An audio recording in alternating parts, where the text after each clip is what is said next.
సినీ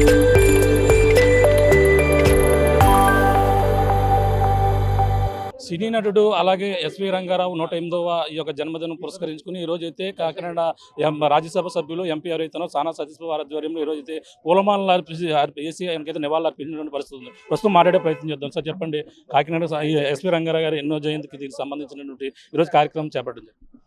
ఇది 108వ జయంతి సందర్భంగా ఈ కార్యక్రమం చేపట్టడం జరిగిందండి. ఎస్వి రంగారావు గారు ఒక నటుడిగా కాదు, యాక్చువల్గా నటన కన్నా ముందు ఆయన ఒక సంస్కృతి, ఆయన యొక్క పద్ధతి, ఆయన కతిమా నటులకు నేర్పరిచిన విధానం అన్నీ కూడా చాలామంది తెలుసుకోవాలి. ప్రస్తుతం ఉన్న నటులు చాలామంది తెలుసుకోవాల్సిన విధానం ఉంది.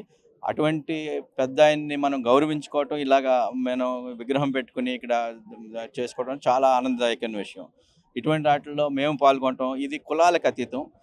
ఎస్వి రంగారావు గారు ఒక కులానికి సంబంధించిన వాడు కాదు, నటనా కులానికి సంబంధించిన వాడు. మేమందరం కూడా అలాగే ఆయన అభినందిస్తాం. అంటే ఇక్కడ దీనికి సంబంధించి మెయింటెనెన్స్ కానీ అవన్నీ కూడా బాధ్యతలు తీసుకునే అవకాశం ఉంది. దీనికి ఒక ఎస్వి రంగారావు విగ్రహానికి ఒక కమిటీ ఉందండి. ఆ కమిటీతో చెప్తున్నాను నేను.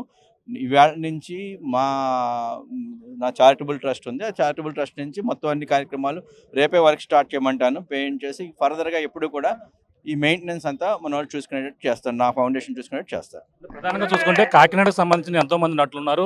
రావుగోపాలరావు కావచ్చు, సూర్యకాంతం కావచ్చు. అంటే వాళ్ళకి సంబంధించిన విగ్రహాలు కూడా ఎక్కడైనా ఏర్పాటు చేసే అవకాశం ఉందా? తప్పనిసరిగా అండి. కాకినాడ కళలకి, నటనకి పుట్టిన పేరిల్లు. కాకినాడలో పుట్టిన వాళ్ళు సూర్యకాంతం గారు కానీ, రావుగోపాలరావు గారు కానీ, ఎస్వి రంగారావు, ఇలా రకరకాల మంది నటులు ఉన్నారు. వీళ్ళందరూ మన నాటక కళా పరిషత్ నుంచి ఎదిగి సినిమాల్లో చేసిన వాళ్ళు ఉన్నారు. దీనికి ఒకసారి నేను సాంస్కృతిక శాఖ మంత్రి గారితో మాట్లాడి అసలు ఏం చేయగలం, వీళ్ళందరికీ విగ్రహాలు చేయాలా, విగ్రహం చేస్తే ఉంటుందా, లేకపోతే వీళ్ళ గుర్తింపుగా రాష్ట్ర ప్రభుత్వంలో ఏమన్నా చేయగలం అన్నది నేను ఆలోచిస్తానండి. అంటే కాకినాడ నుంచి నటులు అంటే అప్పట్లో వచ్చేవారు, ఇప్పుడు నటులు కొరవైన పరిస్థితి ఉంది. ఇంకా వీళ్ళకి ప్రోత్సాహంగా ఇక్కడ కళ ఏంటంటే సినిమా సంబంధించిన ప్రోత్సాహం ఇటువంటి ఇక్కడ పెట్టడం, ఇండస్ట్రీలు పెట్టడం కానీ జరుగుతుందంటారు.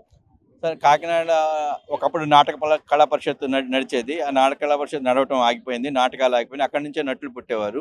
ఇప్పుడు ఆ పరిస్థితి లేదు. కానీ కాకినాడ ఈ తూర్పుగోదావరి జిల్లా వాటర్లో చాలా కళాత్మకమైన ఉన్నది కాబట్టి అందరూ కూడా సినిమాలను ఇష్టపడతారు, కళలను ఇష్టపడతారు. ఇక్కడే భరతనాట్యం చేసిన వాళ్ళు చాలామంది ఉన్నారు. అంటే రకరకాల కళలు ఇక్కడి నుంచి కాకినాడ నుంచి వస్తే సుకుమార్ గారు ఉన్నారు, ఇక్కడి నుంచి డైరెక్టర్ అయ్యారు. నటన లేకపోయినా నటించగలిగే శక్తి సుకుమార్ గారికి ఎవరితో ఎలా నటించాలో చేయగలరు. కాకినాడ నుంచి వచ్చిన వాళ్ళు చాలామంది పైపైకి. అలాగే మన తూర్పుగోదావరి నుంచి వంశీ గారు ఉన్నారు, పసలపూడి వంశీ గారు, ఇలా చాలామంది ఉన్నారు. వీళ్ళందరూ ఇక్కడి నుంచి పుట్టి ఇక్కడి నుంచి పెరిగిన వాళ్ళే. వీళ్ళందరినీ ఏదో రోజు ఏదో రకంగా గౌరవంగా మనం ముందుకు తీసుకెళ్లే కార్యక్రమం చేద్దామండి.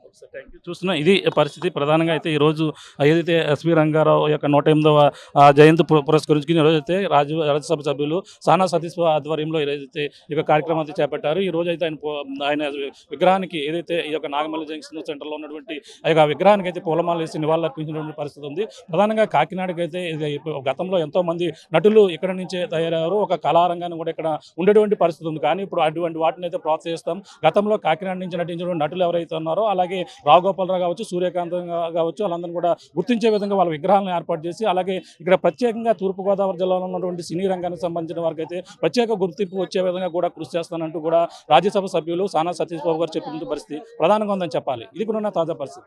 కెమెరా అనిల్తో ప్రకాష్, RTV కాకినాడ నుంచి. ఇండియా పాకిస్తాన్ తాజా అప్డేట్స్ కోసం డౌన్లోడ్ చేసుకోండి RTV లైవ్ యాప్.